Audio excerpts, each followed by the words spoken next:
Alrighty boys, welcome back to another step-by-step video. Now today's video is going to be on Ace once again. Now, really quickly guys, before we get started in today's step-by-step video, I wanted to quickly ask you guys if you guys were interested in seeing a solo queue series. The idea would actually be a different approach on the solo queue series that a lot of other YouTubers take, and the intention that I have behind it actually came from watching Mr. Hitman and Noki do their How to Solo Queue the Champ series that they're doing, and I wanted to basically ask you guys if you guys wanted to see me do a series like that. Now, I don't want to do just like the exact same thing as them, but the thing I was thinking about doing is instead of doing it in the standard approach where I just solo queue all the way up to champ, I would do it in a different format, if that makes sense. So the format that I'm thinking of to do the solo queue series is actually to do a pistols only solo queue to champ series, and I'm thinking that I'm going to put a couple of restrictions on that because I do feel like that would still be a little bit too easy, because like I said, you know, there are some secondaries in this game that I do obviously main like normally, if that makes sense, like the SMG-11. There's other guns like the SMG-12 that are viable as well, that I could use as well. So I probably won't be using those weapons during that series until I at least hit a certain rank. So that's what I mean by restrictions, as well as a couple other variations of restrictions that I'm going to think of off the top of my head for that series. So let me know if you guys want to see that down below. But getting us into our first clip here, we got our first kill off of a nice little Maverick tech at the beginning of the round. My teammate cleared out a guy off of Raptors here, so we're going to go ahead and take Raptors after getting open the garage wall. We're going to go ahead and peek into Cash in this position to get ourselves a free kill on somebody that was holding a long angle through Cash. And then right here, we're going to go ahead and actually see somebody on the Cash doorway. We're going to run across so he can't actually contest us. Then we're going to swing back, look towards Condor, and get ourselves an easy kill to basically put us into a nice 3v1 position. Unfortunately, one of my teammates is going to sell his body here, and my other teammate is on the breach here covering me. However, I'm going to actually just fake plant this in this position because it's very unlikely for a Cali to be able to cover me from that distance unless he hits a very perfect shot. So I fake plant there to make sure that I can get the free kill onto that vigil to secure the round outright. Now this next up, we're going to be over on Lair for the basement bomb site. Now typically when it comes to this bomb site, I'm either going to prep my drone on this hop up or the other one over by the gate. And the reason why you do this is that if you can get a preset drone inside of warehouse, it'll make your job a lot easier when you're doing this attack in particular, where you're going to be pushing through warehouse, taking missile, opening up into lockers, and then trying to hit it like a default plant inside a lab.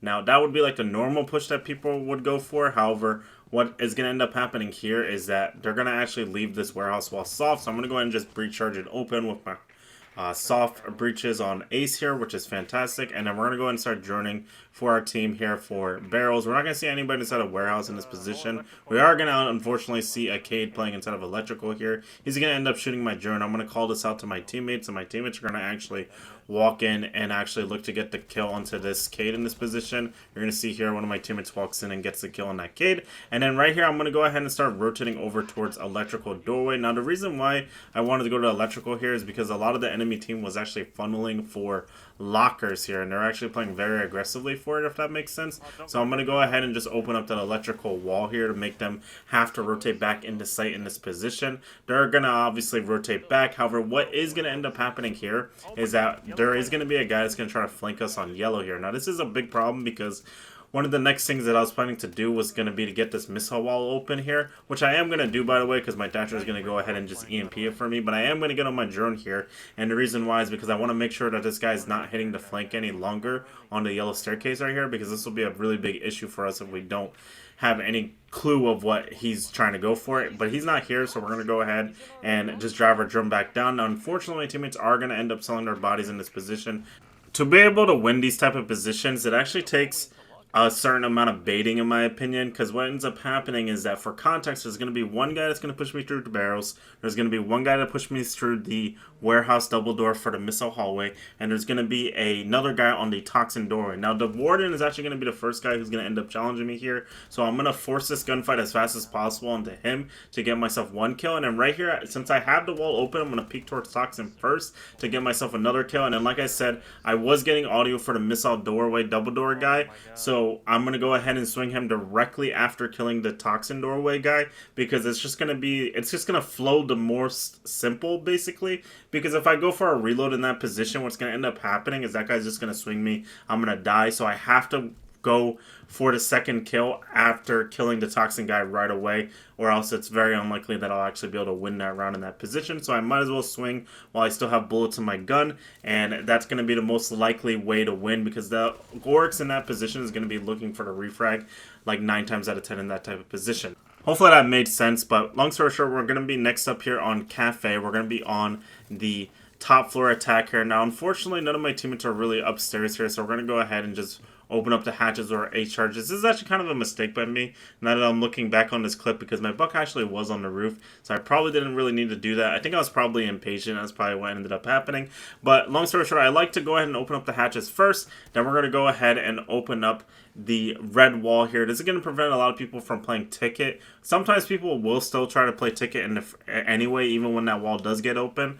Sometimes they'll even play on the piano itself, but what's going to end up happening here is I'm going to toss my drone into the piano window. There's actually going to be a guy who's going to end up actually shooting my drone from Ticket in this position. So we're going to go ahead and rappel down to self-repel here, and we're just going to wallbang right away for Ticket to get ourselves a very easy kill on the guy playing Ticket still in this position. When we do have the wall open in that position, it's kind of like a two-way cross pressure if I get on that window repel, so he can't really easily focus on either or, because it'll be like a gap for the other side that he's not looking at, if that makes sense.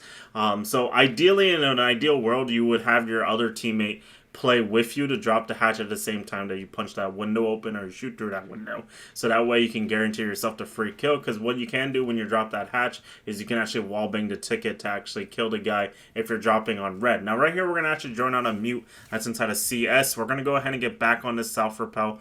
Now, whenever you're on this self-repel, it's very important to try to wallbang for the closet, specifically where I'm aiming right here. Now, usually you'll get yourself a free kill. However, this guy is tucked very perfectly where I wasn't able to get the kill right away, but he does inevitably swing into me here. So we're going to go ahead and get ourselves an easy kill on the mute right there, clearing us out of piano and CS here to get us control for that. And my teammate's going to somehow be inside a bathroom in this position, so I'm going to go ahead and walk up with him. The last guy in this position, for context, is going to actually be Freezer and the Cubby in this position. We're actually going to get audio for it right here when the buck actually is going to start contesting for the bathroom heddles here. He's going to end up swinging aggressively. He's not going to be able to get the kill. We're going to swing aggressively though, and this Doc doesn't have enough bullets to deal with everybody surrounding him, so we're going to go ahead and hit him with a nice little hip fire here, because there's not really much you can do to actually win in this position. It's just a flood position, so we're going to get the easy kill into him. What I mean by a flood position, by the way, is that we have such massive mana advantage in that position, so we're able to just all swing aggressively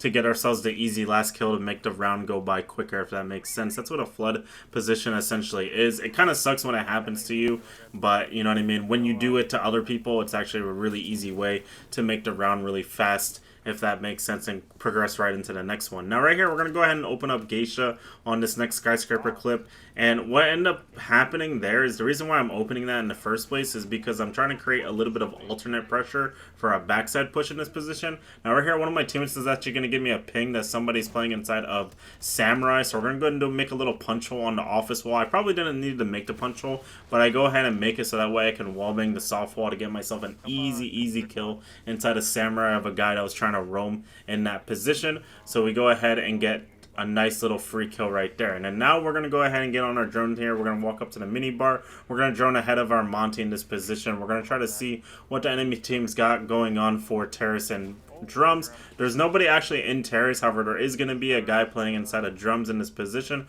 so we're going to go ahead and just let Monty play it for it, and we're going to go ahead and rotate over towards Dragon in this position, because the nice thing about this push when you're doing a backside take is you don't necessarily need to take drum. You could also take Dragon, and that will also clear out drum. So we're going to go ahead and swing aggressively for Dragon here. We're going to end up getting ourselves a free kill on this mute, who was not able to hit his shots on me, even though I kind of whiffed onto him.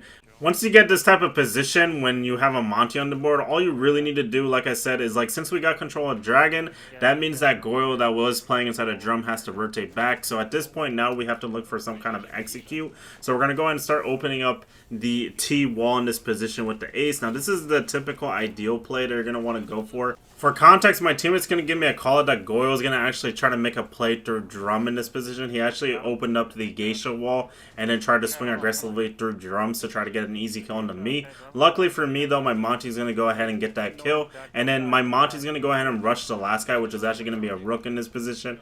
Unfortunately, the rook is going to take that same rotate hole and end up killing my gridlock in this position, which puts me in this type of situation where I could force the gunfight on the rook here, but I'm actually going to take the safer approach here, and this is, in my opinion, a smarter approach, where I'm just going to let my Monty play a 1v1 with the rook, because in an ideal world, this rook should not even be able to kill my Monty as long as my Monty plays safe. So what we're able to do is we're just going to play top black in this position, let our Monty play the 1v1. We're just going to let the time wind down, and then what's going to end up happening here is that once the time winds down to a degree where the rook can no longer win, I'm going to go ahead and swing aggressively for the T door here to get myself an easy kill into the rook to secure the round. But hope you guys enjoyed today's step-by-step video. Please make sure to like and subscribe.